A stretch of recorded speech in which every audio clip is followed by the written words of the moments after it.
রহমতে আবু সালে মুসা জঙ্গি রহমাতুল্লাহ আলাইহির স্ত্রী অর্থাৎ উম্মে খায়ের ফাতেমা গর্ভবতী হলেন। একদিন রাতে আব্দুল কাদের জিলানী রহমাতুল্লাহ আলাইহের আম্মাজান উম্মে খায়ের ফাতেমা নিজ গৃহে শায়িত ছিলেন।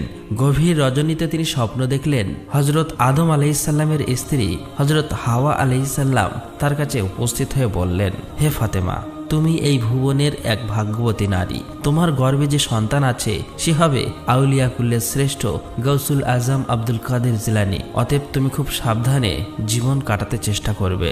এই কথা বলে সেখান থেকে অদৃশ্য হয়ে গেল। সাথে সাথে উম্মে খায়ের ফাতেমার ঘুম ভেঙে গেল। তখন তিনি আল্লাহর দরবারে শুকরিয়া আদায় করলেন। এভাবেই সময় কাটতে লাগলো।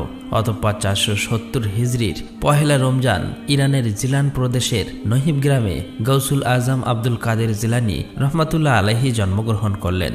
গৌসুল আজম আব্দুল কাদের জিলানী রহমাতুল্লাহ আলাইহি তখন মায়ের কোলে।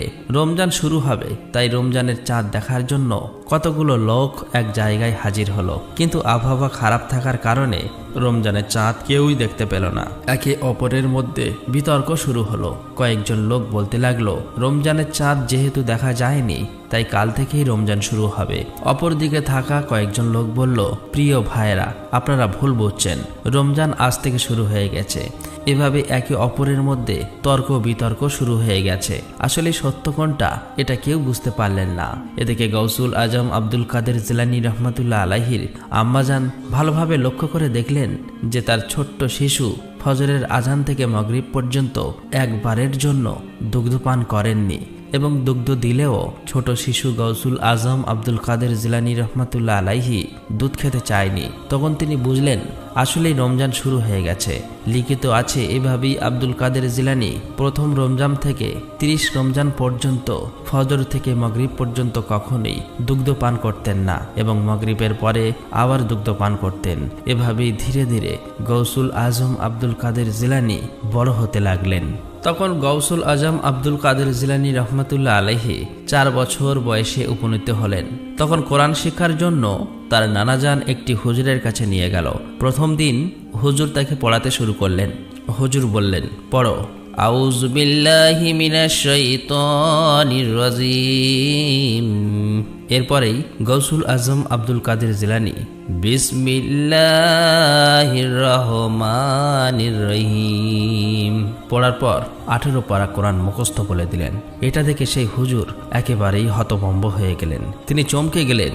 একা একা বলতে লাগলেন, এত ছোট বয়সে যাকে প্রথম পড়ানোর জন্য আনা হলো, পড়ানোর আগেই সে 18 পারা কোরআন কিভাবে মুখস্থ বলতে পারে? তখন হুজুর এক দৃষ্টিতে গৌসুল আজম আব্দুল কাদের জিলানীর দিকে তাকিয়ে রইলেন এবং বললেন, বাবা, তোমার নাম কি? তিনি বললেন, আমার নাম আব্দুল কাদের জিলানী। তখন হুজুর বললেন, তোমার ছুটি হয়ে গেছে, তুমি বাড়ি ফিরে যাও।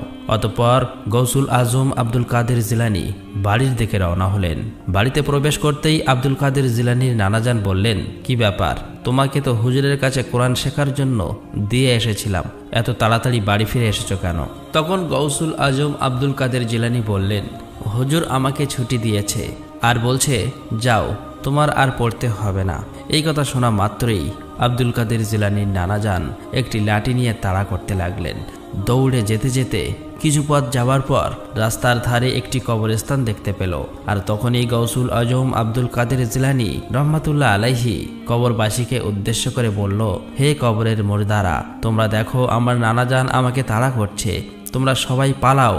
এই কথা বলার সাথে সাথেই কবর থেকে অনেক মুর্দা উঠে এসে আব্দুল কাদের জিলানীর সামনে দাঁড়িয়ে গেল। এটা দেখে আব্দুল কাদের জিলানীর নানাজান বিস্ময় হতবাক হয়ে গেলেন। তিনি বুঝতে পারলেন আসলে তিনি কোনো সাধারণ ছেলে নয়, আল্লাহর রহমত তার উপরে আছে। সে বড় হয়ে বিশাল এক আল্লাহওয়ালা ব্যক্তিতে পরিণত হবে। এভাবে গৌসুল আজম আব্দুল কাদের জিলানী রহমাতুল্লাহ আলাইহি ধীরে ধীরে বড় হতে লাগলেন। একদিন গৌসুল আজম আব্দুল কাদের জিলানীর আব্বাজান ব্যবসার উদ্দেশ্যে কোনো এক দূরবর্তী জায়গায় যাবার জন্য প্রস্তুত হচ্ছিলেন। সেই সময় গৌসুল আজম আব্দুল কাদের জিলানী এসে বললেন, আব্বাজান, আমি আপনার সঙ্গে যাব। তখন আবু সালে মুসা মৃদু হেসে বললেন, বাবা, তুমি এখন ছোট, যেও না। একে তো দীর্ঘ পথ, তার উপর ভয়ঙ্কর জঙ্গল। এই জঙ্গলে অনেক বাঘ ভাল্লুক থাকে, তারা আক্রমণ করতে পারে। তখন গাউসুল আজম আব্দুল কাদের জিলানী বললেন, আব্বাজান, তারা আক্রমণ করবে না, আমাকে নিয়ে চলো, আমি যাব। অতঃপর বালক আব্দুল কাদের জিলানীর কথা আর ফেলতে পারলেন না। পরের দিন বাবা ছেলে একসঙ্গে ব্যবসার উদ্দেশ্যে রওনা দিলেন। বাবা ছেলে উভয় যেতে যেতে জঙ্গলের মধ্যবর্তী স্থানে পৌঁছালেন। রহস্যময় এক জঙ্গল, ভয়ঙ্কর পশু পাখির ডাক, গা ছমছমে